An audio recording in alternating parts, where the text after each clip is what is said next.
Hi, Ken. Hello. How are you doing? Yeah, we are doing well here in Switzerland. I hope you too. So you're calling from St. Louis right now? Yeah, I'm calling from very hot St. Louis. We're having a little bit of a heat wave here, so it's probably close to 100 degrees today, I guess, in the 90s somewhere. Okay, is what we could need here. Here it's about 65, 66 in Fahrenheit. You see, it sucks here. Well, it's about that in my condo here, too. I've got the air conditioner cranked, so I'm not sweating. But, I'm jealous of the weather there, though. So, Ken, I mentioned it, we do not want to speak about the weather during the whole interview, but we want to speak, let's start with the Keep It True gig. I think this was just an incredible return to Europe for you, just to be awaited by so many fans. How was that gig for you? It was incredible, and I'm not just saying that. I mean, it was something we looked forward to for over a year.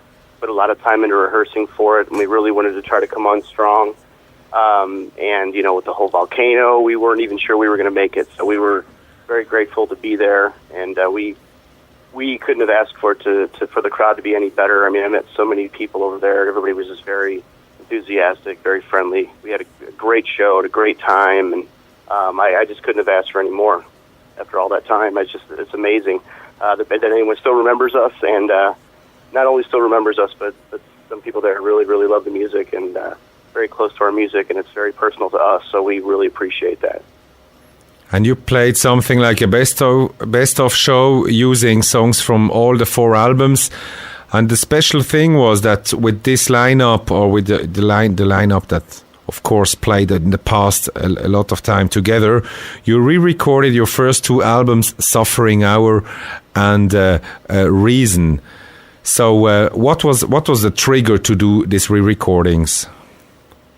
Well, we were asked, our original drummer, Mike Owen, who played on those first 2 albums, he left the band back in 1990 to go back to school for a while. Then he ended up going into the Navy for a few years, and he returned back to St. Louis. His father was ill with cancer, so he came back to be with his mother. And since he was back in town, we started hanging out together, and then the guy from Stormspell Records, who put out the Annihilation Complete CD last year, put us in contact with Oliver from Keep It True, who asked us to play. So since we had all the guys together again, we decided to go ahead and take that opportunity to get together to rehearse for that. And we figured since we were all together, we had a rehearsal space that we had locked out, 24/7. So we had everything set up to record, and we just took our time. And in between rehearsals throughout the year, we just began re-recording the first 2 albums. We never were pleased at all with the way they turned out.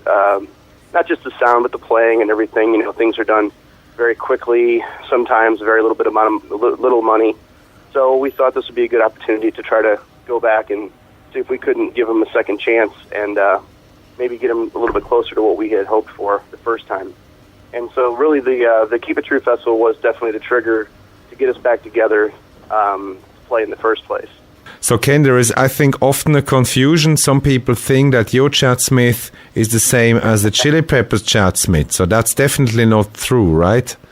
That is not true. It's funny because I remember first seeing that on the internet a few years back, and I would read these long threads and these message boards where people are arguing back and forth, 20 or 30 posts, and everybody is so sure of themselves. But no, it's just a coincidence of name only.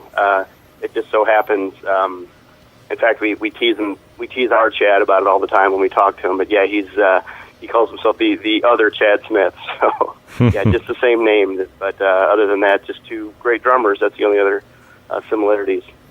Also, der Chad Smith von ANACRUSIS ist nicht der Chad Smith von Chili Peppers. Danke dran. Ken, before we go now and speak about the past, we want to know now if ANACRUSIS will continue or if this was a one-off thing, the Keep It True show, the show you did before to warm up, and also the release of Hindsight, the first 2 albums recorded, and the demo thing. What's going on now in the future? I'm not real sure. We're open to the possibilities of maybe doing a show here and there. I don't think the band will be active. We all have regular jobs and regular lives and whatnot, and I don't think any of us are really interested in doing this full time. I personally am going to be recording a lot of new music and I'll probably be doing that with at least a couple of the guys from the band.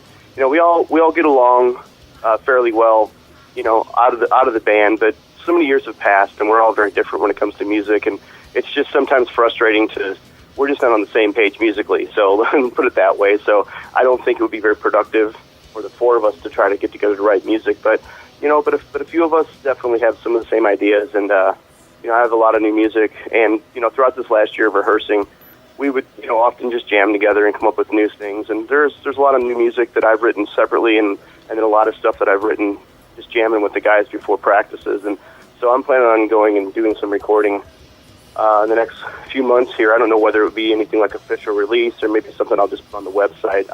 I'm not sure. But as far as playing live, we were just so overwhelmed with the show over in Germany that we definitely would be open to the possibility if anybody wanted to invite us to do something similar. We would definitely consider it, and I think it's something we could probably do.